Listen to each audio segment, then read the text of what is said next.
Hey guys, it's Brad here. I just want to give you a little face on this episode here. The next couple episodes are going to be episodes that Dan recorded himself. During the winter, first quarter, it's hard to get interviews done, and Dan was able to get some. They're coming out now. Sorry about the delay, but episodes are coming out more periodically. Lots of good announcements coming soon. Some possibly new shows. So keep updated for that, and thanks to Dan for recording some of these episodes for us. So, all right, guys, enjoy.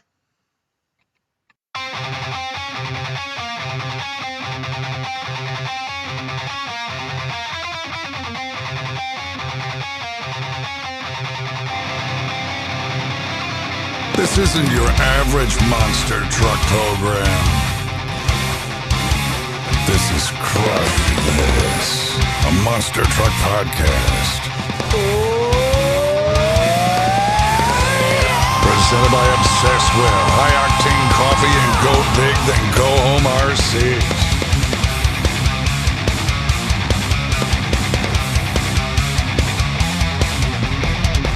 With your hosts, Brad, Shaw, and Dan Cheech.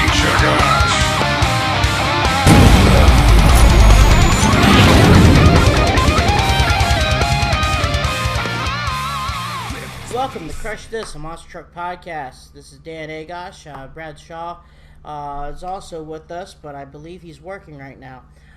Just wanted to let everyone know about our 2019 is going on, and also want to thank David Lee, who was awesome enough to do our intro for this podcast.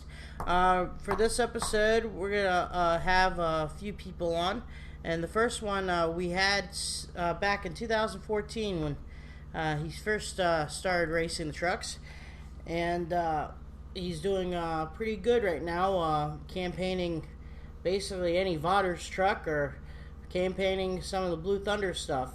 This is also a cool thing is recently he's been a father, and that's pretty awesome. This is Matt Cody. How you doing, bud? I'm doing good. How's it going out there?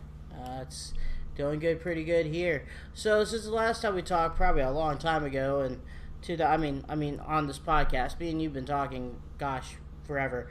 But ever since 2014, a lot has changed. Outside of running the Iron Warrior truck, you've been campaigning one popular Feld truck. How did that get all started, and how are you feeling right now rocking the Blue Thunder truck? Back when they first started the more Monster Jam tour, I guess is what it was called, back in 2015, I want to say. I thought that was cool, and I wanted to be part of it. Just to ride a four-wheeler and drive one of their speedsters. And in 2017, when they brought a third tour on, and I joked around with some of the higher up people with Feld, and I didn't really think that they would take it serious. And 2000, the summer 2016, Mike asked if we wanted to do it, and I said heck yeah. And we got to go out to Paxton and get trained, and do the MJU, and it was all pretty cool. And when they chose me for Blue Thunder, I was actually I was expecting some other truck that has like 8 drivers with it, but they gave me Blue Thunder. It was cool. I got blue frame. It all worked out, and I had a great time with it. Yeah, it's kind of funny for how many years Blue Thunder has been around. When you had it, it actually has a Ford motor in it. Yeah. Also, the cool thing is I was the guy working on your truck. You're renting Randy Brown's old Gravedigger that weekend, and I knew you were having fun. I remember one time you skied that truck so high that when you came back down, everyone was scattering because they didn't know where you were going. And I thought that was also that was a pretty cool week. So yeah, I got that video somewhere. Right. In the background, you can see everybody but it was a great time. I mean, all their trucks were great and they're good pieces. And I asked them in the beginning, like, how do you want me to drive? And they kind of just gave me a green light, not to tear it up, but to have some fun. And that actually, like, there's stepping stones to becoming a good driver. And every driver, still to this day, I feel like, you still learn every time you go out there. And you still learn this, learn that. When I got to do stuff for Jimmy Cretin, that helped me out a good bit into becoming the next step in my driving career. And then going out there and kind of just being able to unleash for a week. We did 2 shows, two or 3 shows in a day. So just to have fun and practice and, help you out.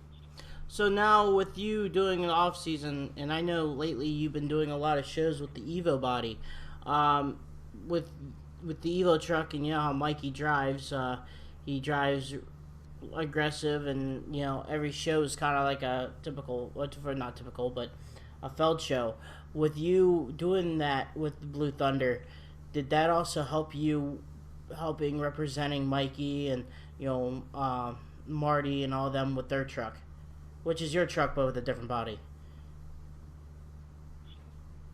What you mean, like running the Evo body or running the Blue Thunder body? Running the Evo body. With you running the Blue Thunder truck when in the wintertime, and then the summertime you run the Evo body. You still, just when you first drove the Blue Thunder truck, and then they put the Evo body on it. I was trying to say is, did it help you also drive how you drive in first quarter with the Evo body on your truck? I'm just saying, you also drove in the Iron Warrior truck too, but I was just saying, comfortable behind the wheel, yeah. I guess. Going around the bush, I guess, but... Yeah, anytime. Like I said, whenever I first started driving, I've never, for 2 years, I never experienced anything else other than the truck that I'm driving now, or Mike's chassis, which, they're kind of identical in a way. He's got some bigger parts and whatnot, but when I got to drive Mikey's truck, like I said, just when you get to do different things in your career, how stepping stones to become a better driver. When I got to drive Mikey's truck, I got to learn, like something outside of the box. Like, it was a whole different piece than what we have. And then when I went and drove Jimmy Cretin's, the bounty hunter that Austin Mitten will be driving right now, that's a good piece. And you get to, motors are different or lower, and a lot of things are different. So you just get to feel outside of your normal vehicle, I guess, you drive, and you take that back to your other, your normal vehicle, and put it all together, and helps you out, makes you better.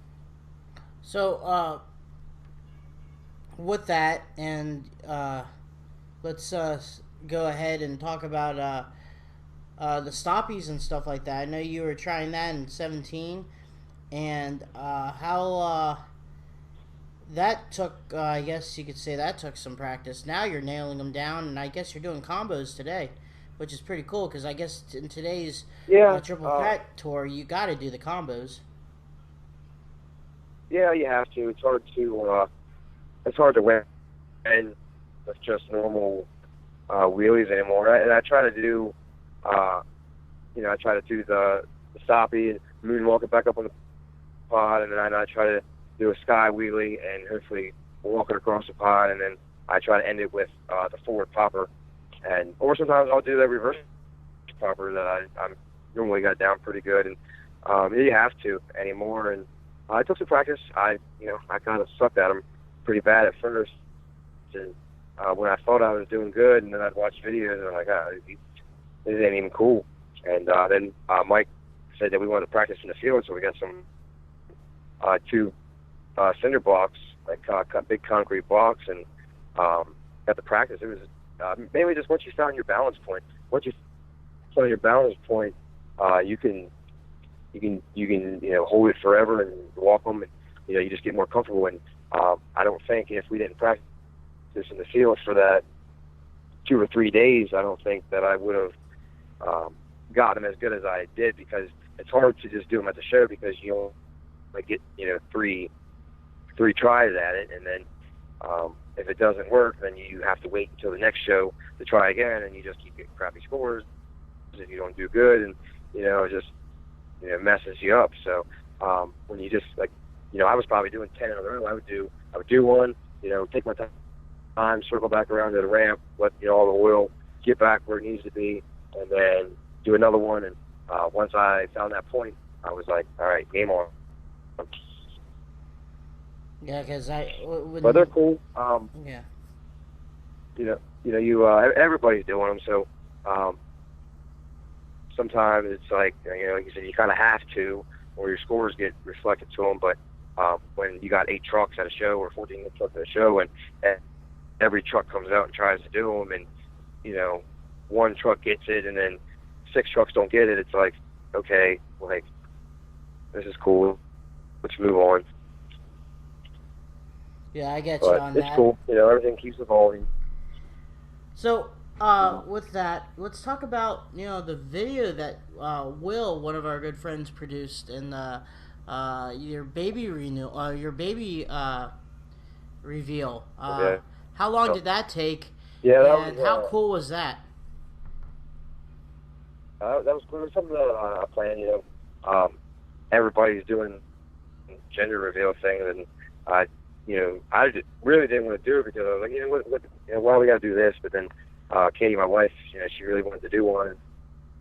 I was coming, I don't know where I was at, just driving, because you know how it is, sitting in a semi for however many hours at a time. You got plenty of time to think about stuff, and it just popped in the head like, hey, I'm gonna do a monster truck. And I think I was somewhere, I was watching an old World Finals video. And you know how they used to make the boxes or whatever they did, they threw them up with balloons. And I got an idea from that. And then I told Katie, I was like, well, if we're going to do this, then I'm going to do it with a monster truck. And Mike was on board. And, it didn't take long to plan. We just, we did Vegas last year. And I left out of Vegas on Monday and drove straight through. Had to drop Taurus off back at the Hall of Fame and go straight went straight home and built the box. And Nate Williamson, good buddy, great at what he does, drove all the way from Tennessee, and we had a good time. We shot. I probably had 50 people, family and friends and Katie's friends, and I should have sold tickets, but it was a great time. And if we have another one, I got another plan up my sleeve, but can't let it out of the box, and people might steal it. But it was a good time. We got the video, and I wanted to have a high-end, a good quality video. I didn't want it to just be cell phone, video. And 20 years from now, or 10 years from now, or however old he is, when he starts to understand it, be able to show it to him, and have it as a memory. So let's talk about this year for you. How was your season this year, and what tour were you on?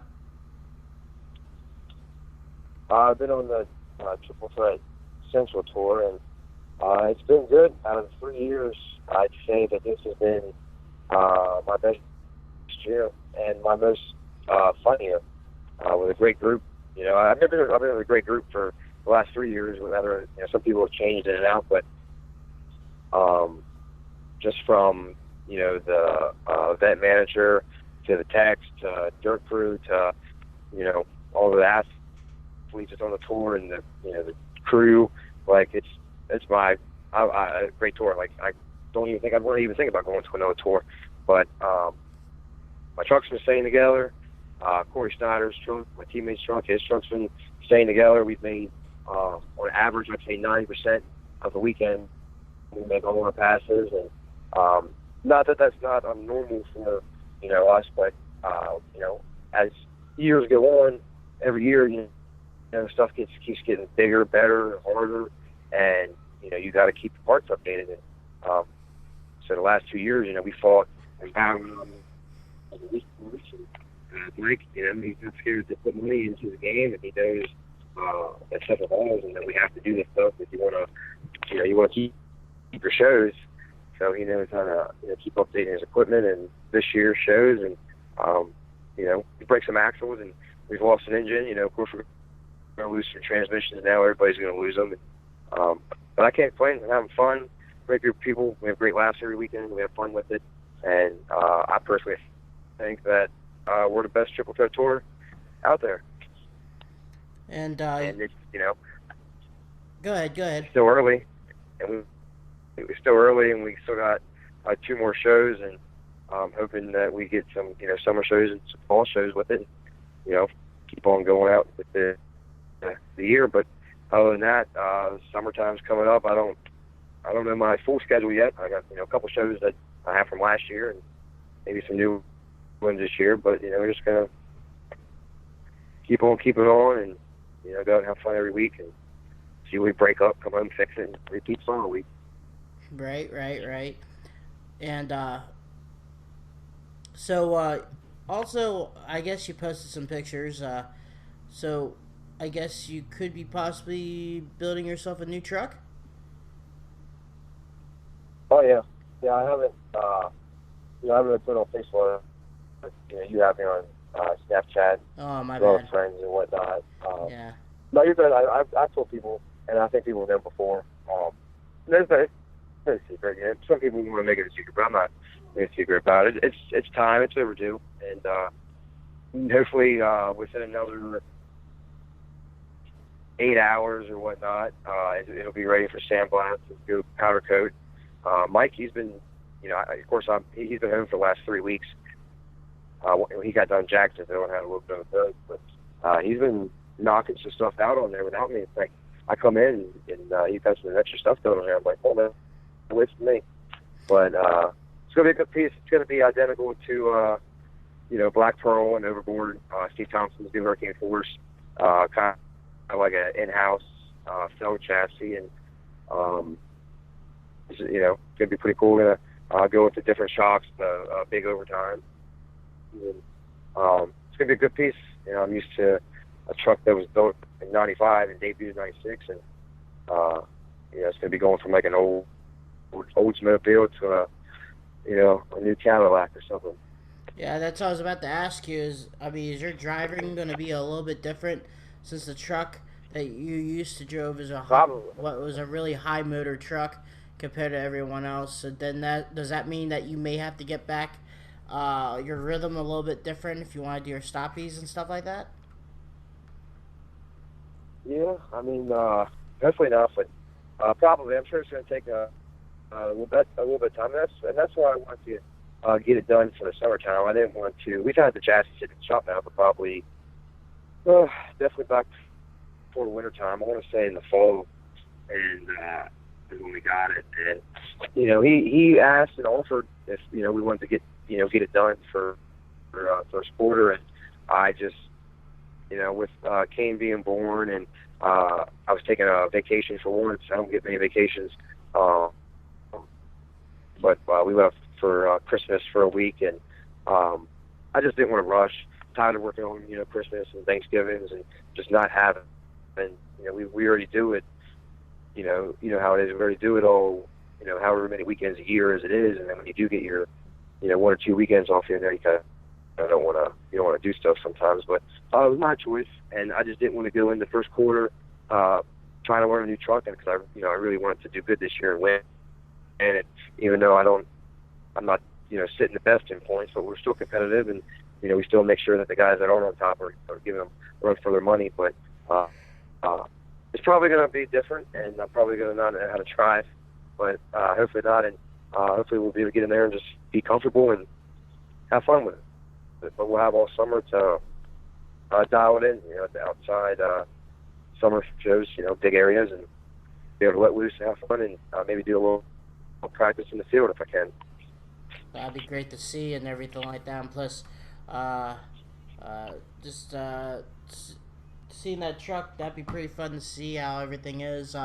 Your truck's going to be nitrogen. Is it going to be the same thing as Mikey's with the coilover, or is this just going to be the traditional dual nitrogen shocks? Yeah, dual nitrogen shocks. Like I said, the new, Mikey's, he's running the overtime shocks, but he's like, you know, it's a shock and then a coil. So mine will just be basically the 2 shocks, and which I'm happy about. Not that I've I've had my fair share of issues with the King shocks, but I can't. A lot of people don't like them and they badmouth them, and there's days where I don't like them either. But for the last 5 years that I've been driving with them strong, can't. Everybody takes a beating here and there. I can only think of one time that it's really, stung my back pretty good. But 9 times out of 10, they were pretty good. But I'm going to be excited to, move on outside of the box and have a good, nice, strong shock and be able to, maybe one day go in the stadiums or something. Who knows? Nice. And so probably I'll ask you a couple questions here. Probably wasn't asked anything until when you first got it, but any right now, I mean, with the kid and everything like that, do you have any hobbies or anything right now that's outside of monster truck racing, or is it just working with the house and being a family man? Yeah, there ain't much. There's not much going on with me other than that. Like when Katie's with her one job working and kind of puts it down. It makes it a little hard with the child. So like when I'm home, she's with her. Some days she works late nights, and some days she gets off midday early. So it just depends with her schedule. But when I'm home for the 3 days, 4 days, whatever I get, it just depends on what's broke. My hobby is just fixing stuff and being a dad for now. And right now it's still kind of winter time, so still not it's whatever outside. So once it starts getting nicer out, we'll be able to get outside, do some house stuff, and he's still not. He'll be 8 months coming in April, and can't wait for him to get older. Not that I want to rush it or anything, but just to be able to do stuff with him and have fun, and it's cool. I couldn't. I don't. It makes a different perspective on life, I guess you could say. And before becoming a dad, not that I didn't care for babies. I just wasn't really a baby holder or that kind of stuff. Even with my friends or even my own family that has kids, I just never really like wanted to hold your baby or whatnot. But I can't get enough of him, and he's cool. I don't want to have 20 of them, but it's definitely something cool, and I can't wait for the future. And hopefully you can go on the road with me and have fun from the work, and maybe we'll be in a truck, 18 years from now. So here's another question: what was your favorite pie? My favorite pie? Yeah.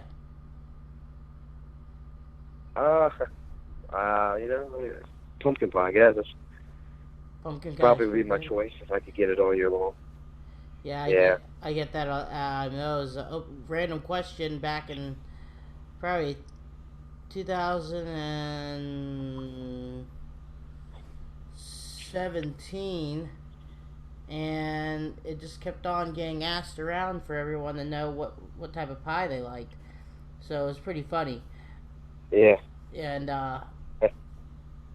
so another thing is I was wondering about. I was trying to think of the question. I can't think of the question right now. I was just brain farting on what's going on. Dang it. Yeah, about Vegas, not the championship series, moving to Orlando. I was trying to see if you are going to be there, or I don't know if they're doing the Double Down Showdown there. If you are, what do you think that going there is like a clean slate compared to the Vegas track in Orlando? Yeah. Well, I guess I started. I'm not sure if I'm in there yet about Double Down. I haven't heard much about it either. Hopefully, I think it would be cool to go in there for the first year and then race that track, especially. But as of for the past couple of weeks, I've been ranked 5th for the speedster competitions because they're doing ATV and speedster competition now there. So as long as my next 2 weeks go good, like this past weekend I went to the final 2 times.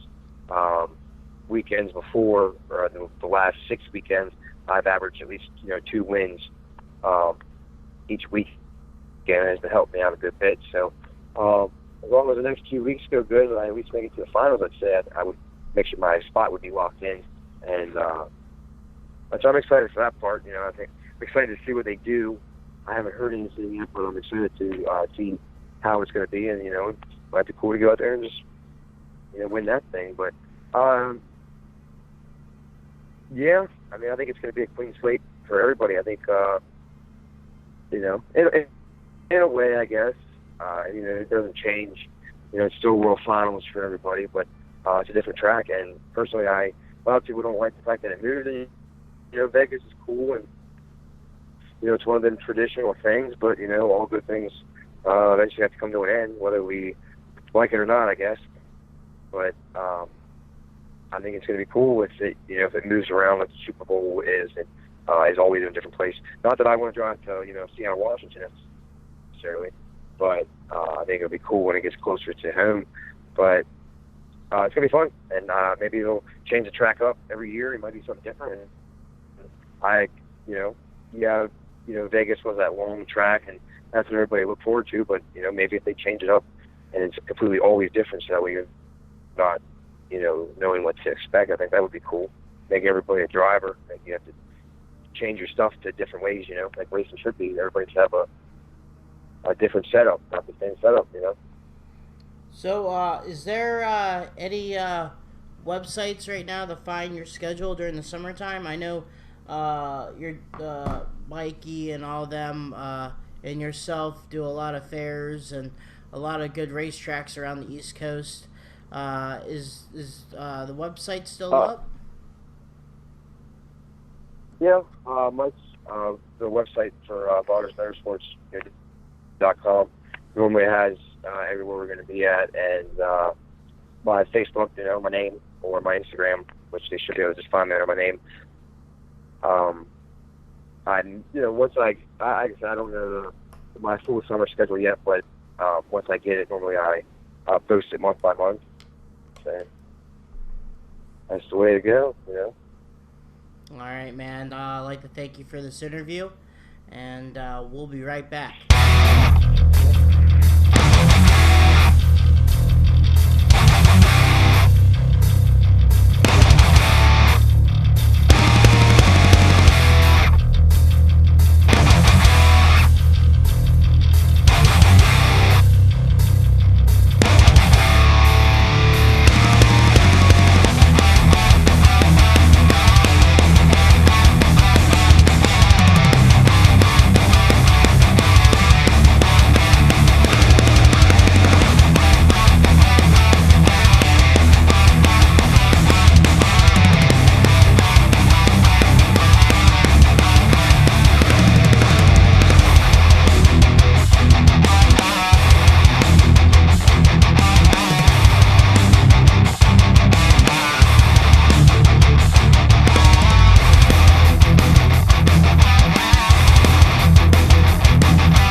Vaters Racing, Blue Thunder / Iron Warrior / Overkill Evolution / I don't know, higher education. I also want to thank High Octane Coffee. Also want to thank Obsessed Wear. We'll be looking out for some t-shirts soon. We got a little bit of stopping area right now, but we'll be alright on that. And also Go Big, Then Go Home RC. Catch them in June at the Pittsburgh Motor Speedway if you guys have a chance to go there. Just recently news, they just added a truck, Samson, to the lineup. So I haven't really done anything big on that yet, but I'll go ahead and do that. But since this episode we had Matt Cody, I was lucky enough to further along, I saw him and my intro that I'm going to do right now for my next guest. Saw them last week at Des Moines, Iowa for Monster Jam. This guy's a pretty cool guy. I knew him before I even got into the heart of it. He knew me when I was a huge fan of the sport. Him and his dad were one of the first ones to let me actually help him out when they had a truck previously called Illuminator. He drives right now Taurus, but during the Triple Threat series, I believe it was Monster Mutt Rottweiler. And now him and his dad are back into it and driving the famous, really popular, let's say, Toxic Monster Truck. It's Cory Snyder. How you doing, bud? Hey, thank you, man. Thanks for having me on. Yeah, I'm doing great. I'm having a blast here, wrapping up my last little bit Jam tour for, I believe, the rest of the year until further notice. But you were just saying, you just had Matt Cody on. He's my teammate, and he's been the last 2 years, and I'm actually wrapping up my time with Vaters Motorsports right now, and I'm going to be moving on to, like you said, going on here in a little bit. And that's pretty much how the last year has been. It's been great, and I'm happy to be on here. So there's actually some awesome history that you and your dad, if anyone knows his dad's Jay Snyder, which was a really popular monster truck driver back in the 2000s. Drove a truck like Screaming Demon and Illuminator. And Kai, they not broke up, but sold everything, which Cory would probably do a quick timeline story. If you want to start off, like, how did your dad even get the Screaming Demon truck and go on to where you're at right now, if you want to do like a little timeline? Sure. I mean, actually, it kind of goes even before that. I've been going shows since pretty much day one. I mean, back before we even had a truck, we were just fans. My dad took me and my family to the Capitol from Maryland. We saw some pretty cool, historic, old school shows happen, and that's kind of where we got the bug. And my dad and still has this Ford Econoline van, lifted it up and put some big tires on it. And every year we kind of went down to the Outer Banks, and just so happened we run past, the famous Digger's Dungeon, and that's also kind of where it all seeded from. And so we decided just to kind of pull the money together from the family and just get this we had, which was a 1955 Cadillac hearse called the Undertaker. And it used to be owned by Robert Moore, a guy out of California. And that's kind of how we first foot through the door in monster trucks entirely.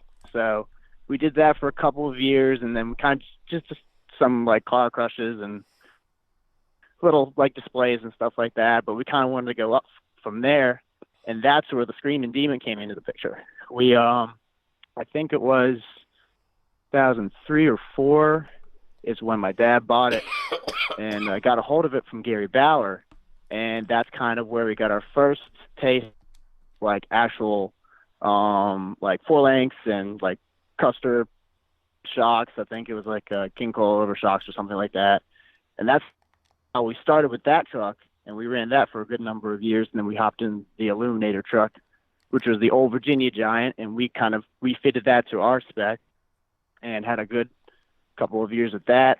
And yeah, the rest of it's history, and I can get into that for a little bit, and that's kind of how we started.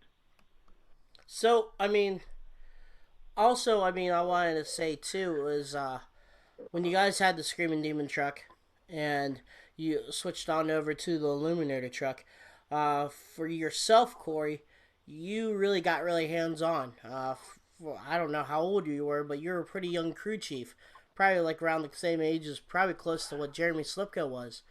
The experience that you have now, with, I know everyone says in the monster truck world you learn everything step by step by step.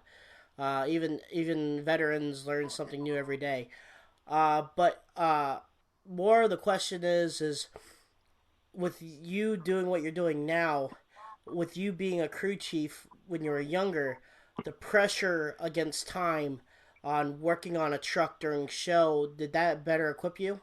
Meaning like pressure, time pressure, getting something fixed really, really fast.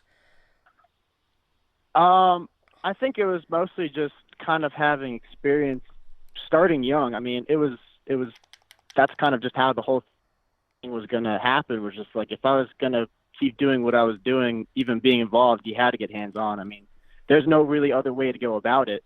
You have kind of know the machine. You got to, I mean, that's a given. And pretty much if you're an independent, you have to know what you're working on. And that kind of, even starting at a young age, again, working with my dad, that was how it was supposed to be. I mean, if you weren't going to get your hand dirty, you really weren't going to be able to even drive one eventually. So with that kind of inspiration, you kind of had to mechanically know how to work on trucks. And having so much experience when we were younger definitely plays into how we are able to quickly go through parts and fix things in a much timely manner. I mean, with what we had to do just in the Triple Threat series, it was intense. I mean, this is way more than we had like when we first started out when I was a kid. I mean, we were changing axles in between rounds, and I had my ATV gear on, getting ready to do the ATV challenge in between the runs in the Triple Threat series. So all of the experience that I had when I was a kid from changing axles when I was 10 still applies to when I'm now at 26. So it's pretty cool. Again, some things don't change, but you do learn something new every time. And every time you do something, you gain a little bit of something. It isn't always the same. So it all enters into it. And again, it kind of just makes the challenge a little fun. So we're going to go back to your timeline here. I know you took a little bit of a break. You and your dad took a break. Actually, it was more towards the end, more towards like you guys wanted to leave monster trucks. But how did you guys get back in the situation, and how did you guys get the toxic truck?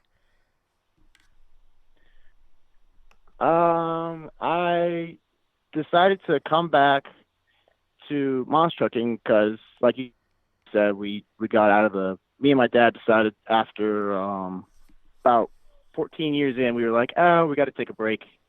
And that was back in 2014, I believe. I wanted to go back to school and get my welding degree, which was what I was kind of passionate about. And he wanted to kind of, I mean, at that point, we were pretty happy with what we accomplished. So we were pretty just good with what we were at. And so we were like, okay, so if we don't have to do this again, then we're fine. So I went off to school, and then after I graduated, I got an offer from the owner at the time who had Toxic, Chris Gilbert, who owns Virginia Giant.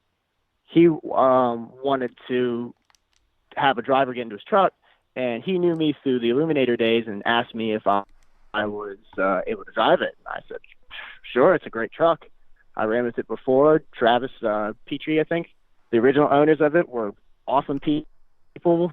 We raced with them a few times in Illuminator, and so I knew the equipment was good. And so I hopped in it, and I was like, okay, I could definitely have some fun driving this thing. So we did a couple of shows at that during the summertime in 2016, I believe.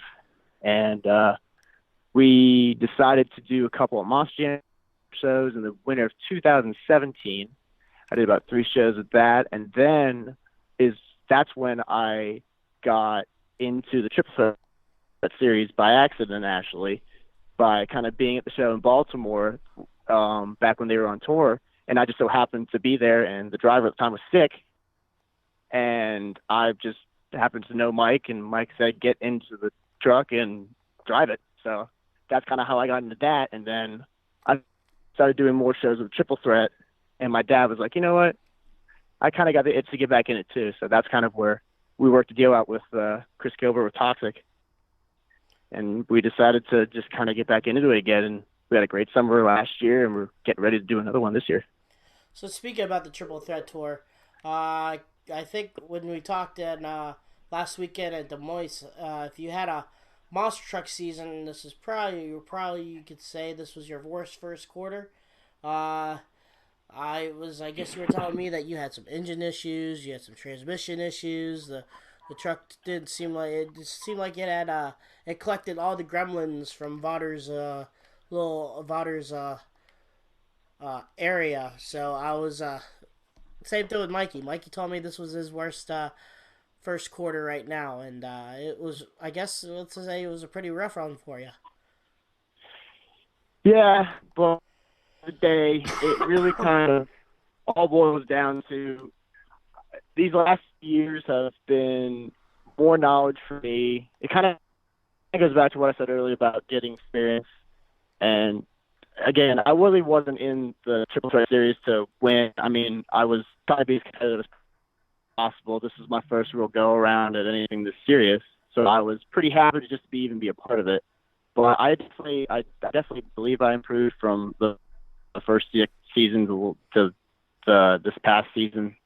Just kind of getting to know the show flow and really just kind of being a little bit more confident in my driving and everything. But again, it's a learning process. We did have some issues this past winter. Again, everybody has. I mean, everybody has their ups and downs. So it was it's just part of the experience. So I'm just happy to even be a part of it. And honestly, we had our high highs and lows. I mean, at the end of the day, you walk away with kind of a sense that it doesn't really matter what really happens. Your motor could be blown up, but way you pull out on the track and there's fans screaming for you, it kind of makes it all worth it. Right. I hear you on that one. And let's go and talk about your toxic truck. I know you guys did a lot of stuff this summer with Elliot Miller and the Throwdown group, and it looks like you guys have a pretty busy schedule this year. Yeah, we're really excited for what 2000 has to offer. Again, we got more parts we're upgrading on the truck. We're still trying to promote the name from when it first started, and we're just trying to work with the best of the best. And again, we made so many great friends, and we just kind of picked up where we left off a couple of years ago with great people. Elliot being one of them with Throwdown, Brian Wagner with All-Star, Thane Ratu with Monster Events, countless others, Dave Rife and TRL, I think. There's a bunch of people that we've just loved to work with. Even Vaters. I mean, he has a couple of shows, so we got a bunch of people that we just love to work with, and again, we're really in it for the fun. But we got some good improvements for the truck. We got some new hardware going on, and it's definitely going to be bigger and better than ever. And we're pretty excited for it. Now, the cool thing is you guys went back to Patrick.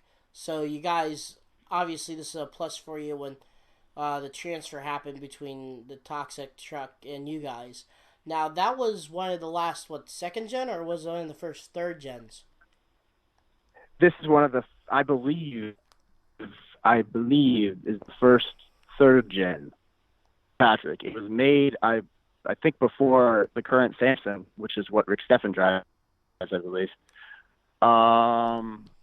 Yeah, I think this is the third gen. First third gen, it's just been added.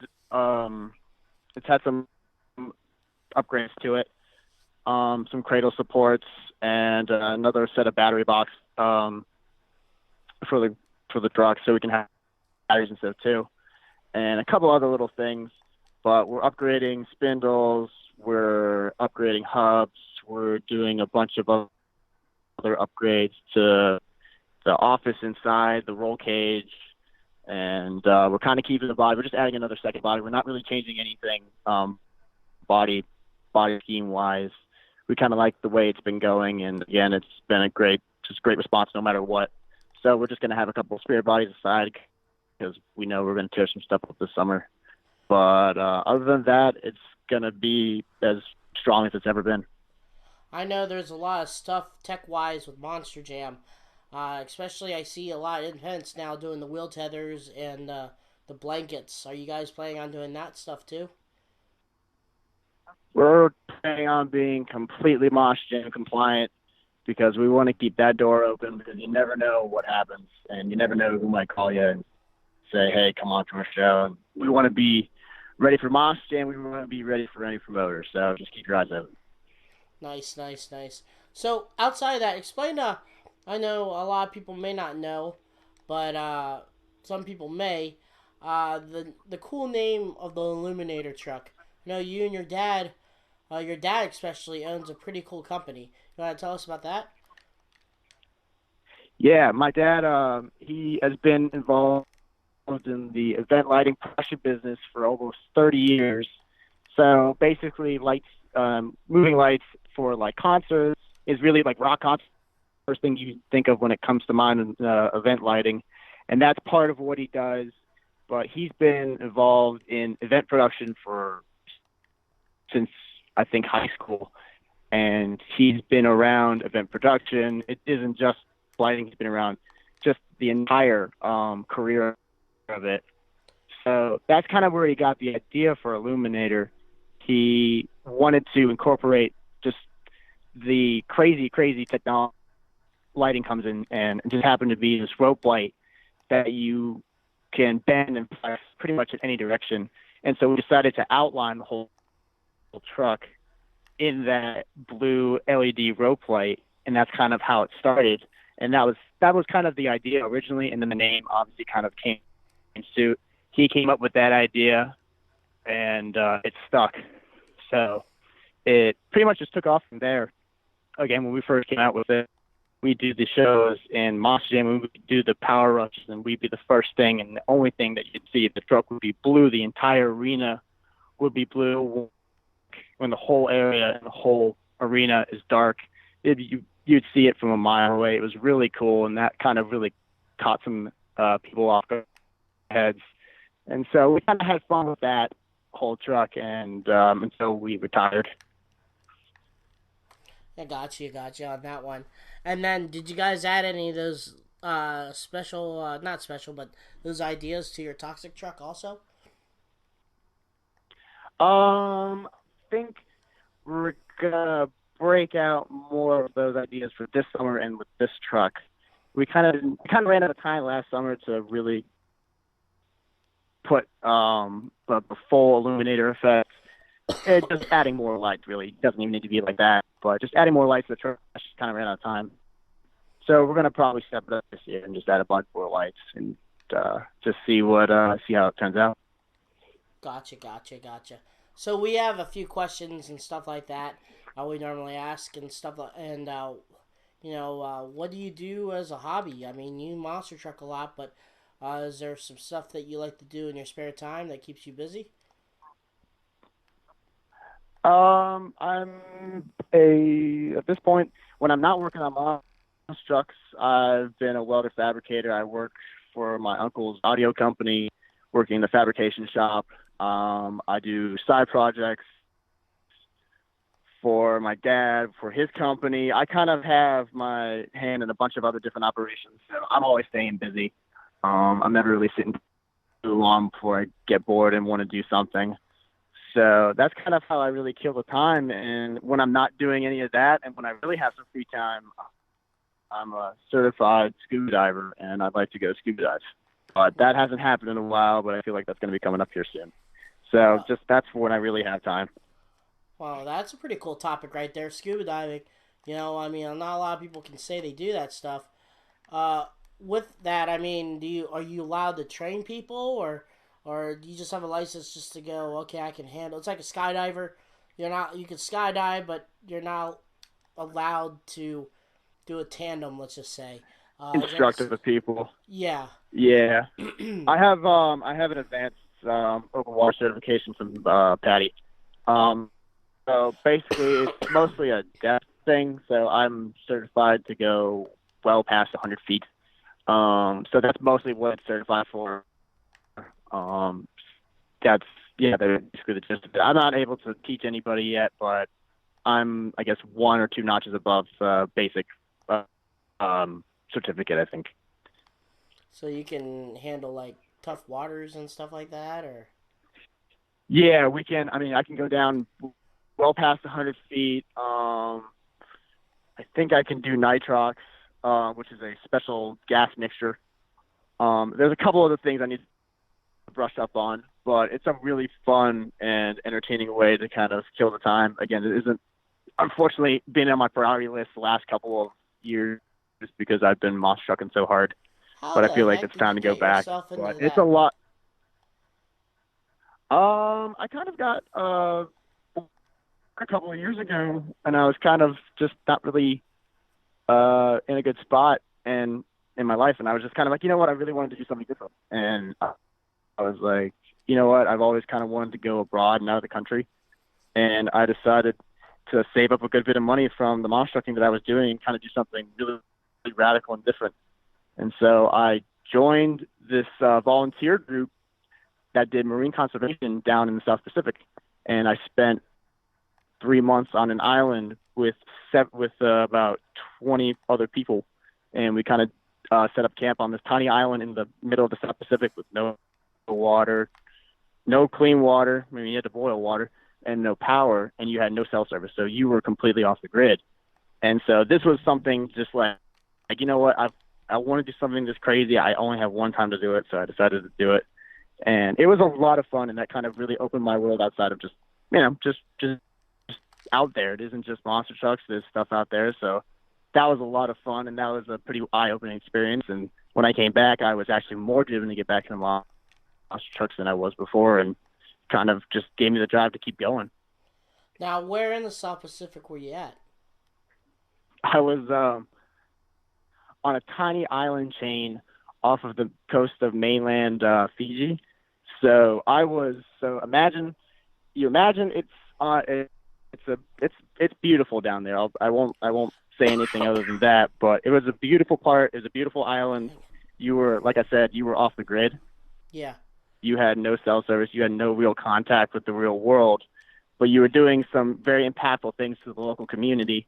Definitely with an overfishing problem they have down there, I was kind of helping with geographically locating some of the species of endangered fish, the coral reef problems that are going down there with bleaching and just reef destruction from fishing and illegal fishing and stuff like that.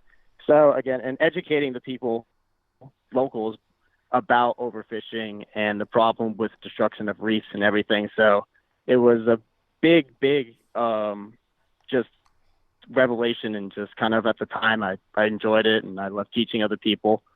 But it was a pretty crazy experience. I bet. And that's still pretty cool. I mean, didn't you go to school out west too? So that was another pretty eye-opening experience. I mean, outside of traveling the United States, you get a Fiji. Yeah, that was. You learn. And then hop into Colorado. That was the next step, and that was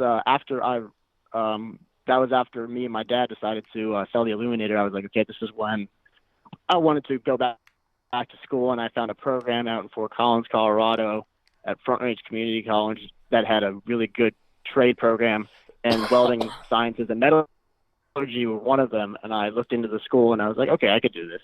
And I was like, all right, let me save the last bit of money that I have and pull this off. And so I did, and I got my associate's degree in welding sciences, and lived out in Fort Collins for 2 years, and that was a lot of fun. And so that was a calling, and a beautiful part of the United States that I just felt like moving to. And it was nice to have that bit of freedom to kind of be able to move and do that in the time of my life. But I'm ready to settle down.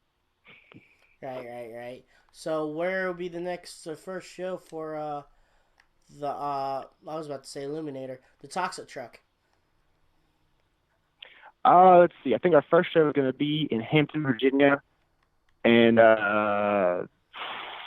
what is it? Langley Speedway, I believe. That was I think our first one. That would be, I can't remember who's putting it on, but it's going to be our first one. I don't really have much information on it, but that's where we're kicking the season off. Nice. And is your dad going to drive a few shows, or he's going to be strictly the crew chief? I don't know.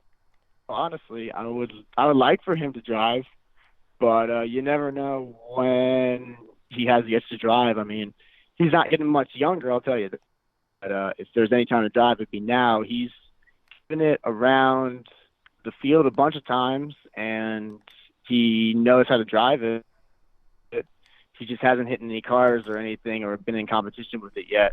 Last time he drove Pouncer at Frederick County Fair in Winchester, and that was 2 years ago, I think. So I think he's due for another drive, but who knows? I'm hoping he gets to drive just one more time, but we'll see. All right, got a very important question to ask you. Probably one of the most important questions in the world. What's up? What's your favorite pie? Pie? Yeah, pie. Pumpkin. You're the first one that didn't stop and think. and a lot question anything. I got people saying, "Is cheesecake a pie? Is pizza a pie?" Got a lot of chocolate, got a lot of red velvet.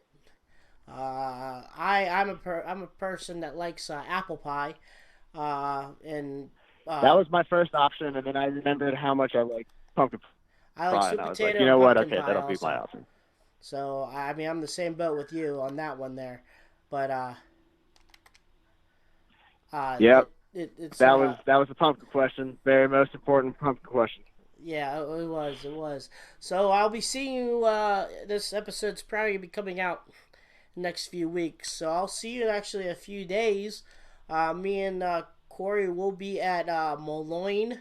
I think is it Moline? Yeah, Moline. Yep, Moline, Moline. Illinois, Tax Slayer Center. Yep, we'll be there for Friday and Saturday. I mean Saturday and Sunday. I don't even know my schedule. We're gonna be there early. To be Saturday night and Sunday afternoon.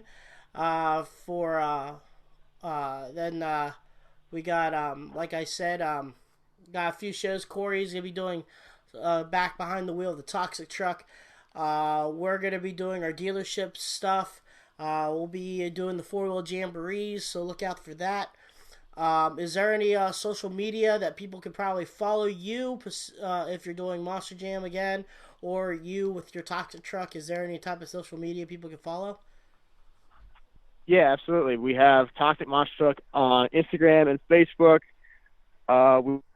We are just, when I get home, we're going to have a nice big post about how the season's going in the 2019 kickoff. Our schedule is going to be finalized. So we keep an eye on us there. And you can follow me personally, C Snyder 89 on Instagram, and just keep up with me on latest updates. I have been pretty quiet for a while, mostly kind of just holding on to my triple threat, just videos and stuff. And so I'm going to make a nice big post about that. So keep an eye out on that. Look for us in the future. Awesome. And one more question to probably some of the nostalgia fans before we head out. How is it driving Taurus? I mean, yeah, I mean, I'm just talking about like the name of it, it's pretty cool though, and I don't know. It's an absolute honor to be. I mean, it doesn't really matter what the situation is. It's a pretty big responsibility, no matter what. I have. It was fun to hang out with Jack Willman in Vegas last year when he came out for the restoration of number 3 and having the Taurus Racer, which I'm currently driving. So I had plenty of time to talk with Jack and just discuss the name and honestly how much of a big deal it still means to him. So getting to hold on to that name and honestly being able to represent it's pretty cool. I hope I get to drive it again in the future, and there will always be openings for me, hopefully, to keep going with this name and being able to pilot it. So I'm pretty stoked. That's awesome. That's pretty cool. I'm not gonna lie, that's pretty cool. But ladies and gentlemen, I just wanted to let you know that was Cory Snyder. Look out for him in the summertime, and I'll see you in the next couple days. Also, want to thank Joe Sylvester and High Octane Coffee. Look out for him. There's some news going on. I guess he just released it in social media. Him and Gary Bauer are going to join together and make a monster truck. So look out for that. Obsessed Wear, Eric and Rick Swanson out west. Obsessed Monster Truck. They make a t-shirt company. Look out for some t-shirts in the future. Go Big, Then Go Home RC. Look out through them. Right now they're going to be doing a bunch of tournaments and also doing a freestyle RC deal over there in the Pittsburgh Motor Speedway. More information about that later. Also decals. Corey, I'm going to send you some decals. I'm going to send them to Vaters' 2 trucks, but I'm going to send you, they're going to get you some for this weekend so you can put on the toxic truck for us so you guys could be able to help us out with the podcast. That'd be pretty awesome. We have them on Vaters. Will do, man. Black Stallion, Overkill, and the 4 Ram trucks. I even put some on the 4th Ram truck that's right now sitting down, taking a break. That's our number 11. But Hotsy, Rammunition, Raminator, they got them too. So if you guys see Corey and see his truck, go ahead and take some pictures and give a shout out and put hashtag CrushThisMT. But I'm Dan Agosh. Brad Shaw's with us also. I want to say Brad Shaw's probably at work. So give a shout out to Brad. Say hey to him. What's going on, buddy? Just check up on him. He'll give you a shout out because there's big things going on with him with his band. So take a look at that too. So I'm Dan Agosh. Brad Shaw. Have a good one, guys. Keep the tire side down and the shiny side up. Whatever he says. All right, later. So, and Ed.